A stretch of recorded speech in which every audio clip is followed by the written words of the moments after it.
Good morning to you. Hope you're doing well. I'm back once again at the Chickamauga Dam. I had such a good time here the other day when I was shooting with the Nikon Z5 II.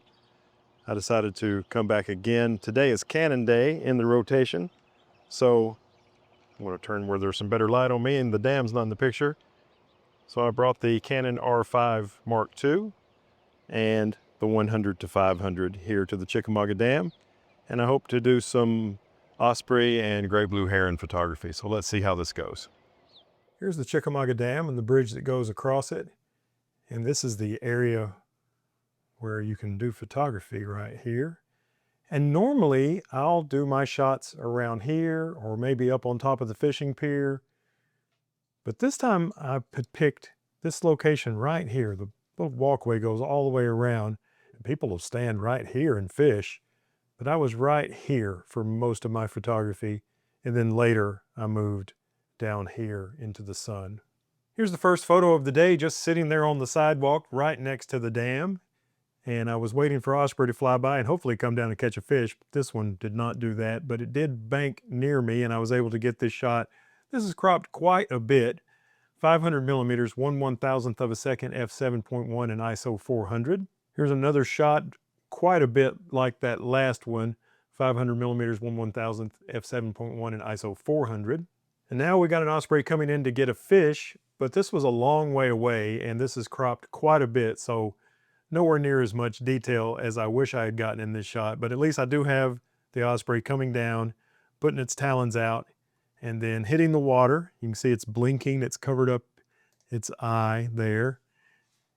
And now it's going to work on getting back out of the water so it doesn't drown. And still working on getting back out of the water. Does it have a fish? Why, yes, it does. A tiny little fish. They can catch fish way bigger than this little thing that it's caught. But at least it has something to eat, something to show for its efforts. This coloration here in the water is the reflection of the piling that holds up the railroad bridge just downstream from the dam. And now the bird's going to fly off with its catch, with its very small catch, but at least it does have a catch. Look at that. This was still pretty early and there wasn't a lot of light, so I kept my shutter speed down even though I was doing birds in flight. This is 500 millimeters wide open at 7.1, 1/1000th of a second, and these were 800 ISO. Here's another in-flight Osprey, and this is 500 millimeters, f7.1, 1/1250th, and 800 ISO. And here's another in-flight Osprey. These are not great shots. Both of these that I'm showing you now are highly cropped. 500 millimeters, f7.1, 1/1250th, and 800 ISO. Unfortunately, I didn't get any really good close-up Osprey shots in flight today. Here's a great blue heron, and it's flying with the railroad bridge in the background. And looks like it's got some fishing line or something on it. So that's unfortunate. This one's 500 millimeters, f7.1, 1/1250th of a second, and 1000 ISO. And here's a sequence of shots of this great blue heron as it's coming in for a landing on the dam. There's a couple of places on the dam that the birds can land. It's not just straight up and down. There's a couple of little shelves, for lack of a better explanation. And here's the bird coming in for a landing, putting on the brakes and putting on the brakes some more and taking another flap, getting ready to apply more brakes. There we go. And just about to touch down. The settings on those were 428 millimeters, 1/1250th of a second, wide open at 6.3, and ISO 5000. This is another sequence that's completely in the shade of the dam with the sun rising on the far side. Here's a great blue heron that's coming to land on the riprap or rocks there on the side of the Tennessee River. And you can see there's another great blue heron out of focus up here, getting ready to do some fishing. This one's 500 millimeters, f7.1, 1/1250th of a second, and 1250 ISO. Got a couple more Osprey in-flight shots. This one has some fairly nice light on the eye. If you get some light on the eye, they light up bright yellow. And I like the way this one turned out. And here's one more kind of almost looking right at me as I was sitting there on the sidewalk just a foot or two from the water. And this one's 500 millimeters, f7.1, 1/1250th of a second, and 640 ISO. Here's a great blue heron in flight, and that's the railroad bridge there in the background. And what's interesting about this shot is there appears to be fishing line connected to its wing. I don't know how far that line went down, but it went completely out of my frame. Hopefully it will get rid of that fishing line before it wraps itself up in it and ends up dying. But for now, the bird was okay. This one's 500 millimeters f7.1, 1/1250th of a second, and 800 ISO. And here's another shot of that same bird as it continues to fly in. Get a little better look at the fishing equipment connected to the bird's wing. And once again, the railroad bridge is there in the background. This one's 400 millimeters, wide open at 6.3, 1/1250th, and the ISO landed at 200. In this shot, the bird is in the shadow of the dam, and the railroad bridge in the background is in full sun, so that makes for a tricky exposure, but I managed to make it look fairly good. And here's one last shot of that same fly, and I just was fascinated by the way it looked and the background and the fishing line attached to the bird. This one's 300 millimeters, f5.6, 1/1250th, and 250 ISO. So 3 shots of the same fly in. The closest one's 300, this one's 400, and this one's 500. So I zoomed along with the bird as it flew towards me. Here's something you don't see every day. A Toyota on a railroad track.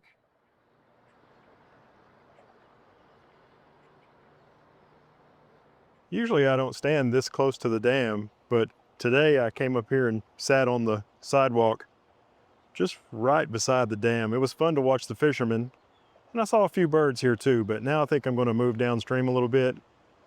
The dam is shading the birds, so anytime I get a bird in flight, it's in shade with the background with sun on it over in that direction. So I'm going to move down and try to get some birds in the sun. Here's another in-flight Osprey shot, and this one has some sun on it. This one's 500 millimeters, f7.1, 1/1250th of a second. And because it's got some sun on it, the ISO is only 200. I made 2 extreme close-ups, kind of artsy-fartsy photos of this particular great blue heron that was nice and close to me. I like its color pattern. You know, these birds, even though they're all the same species, they have a wide variety of color patterns, and I really like the color pattern on this bird. So here is one shot of the bird up close, and here's another shot of that same bird with that beautiful color pattern. And let's check out the settings. This one's 363 millimeters at f6.3, and this one's 500 millimeters at f7.1. They're both wide open. It's just 500 millimeters lands you at 7.1 on this zoom lens, and 363 lands you at 6.3. I got another in-flight shot of the great blue heron with the fishing equipment attached to its wings. This one has power lines out of focus in the background, which I thought kind of looked interesting, so I left them in. I could have removed them, I guess. This one is 500 millimeters, f7.1, 1/1250th of a second, and ISO 200. Well, I definitely have better light down here. I guess I'm probably 75 yards downstream from the dam now, and I'm no longer in its shadow. And it's not fully sunny out here. Every once in a while there's a cloud, like right now the sun that's hitting me is going through a cloud. But if I could shoot down that way, like where that great blue heron is, which I've already photographed, I'll have really nice light on the birds. I kind of miss being up there where all the fishermen were. It was fun watching them do their thing. But down here the light's better. But it's also hotter, as you can see with me in the sun. I'm definitely downstream and in the sun now, and here is a great blue heron doing some fishing, and there's another great blue heron who's taking the fishing a little more seriously behind him. This one's 400 millimeters, f6.3. My shutter speed is all the way up to 1/1600th of a second, and my ISO is only 250. Here's a great blue heron flying in, and you can see the colors are substantially different on this one than the one that I got that up close shot of. This one is 500 millimeters, f7.1. I've increased my shutter speed to 1/2000th of a second, and the ISO landed at 800 on this one. Pretty good detail on this shot of the in-flight great blue heron. Here's a double-crested cormorant sliding in for a landing. I like the orchestra conductor wing position on this, and once their speed gets slow enough, they sink into the water. This one's 500 millimeters f7.1, 1/2000th of a second, and 1000 ISO. This is kind of a landscape photography shot almost. I've got one great blue heron here in the foreground, and this is my subject, and this is what's in focus. There's another great blue heron fishing in the background.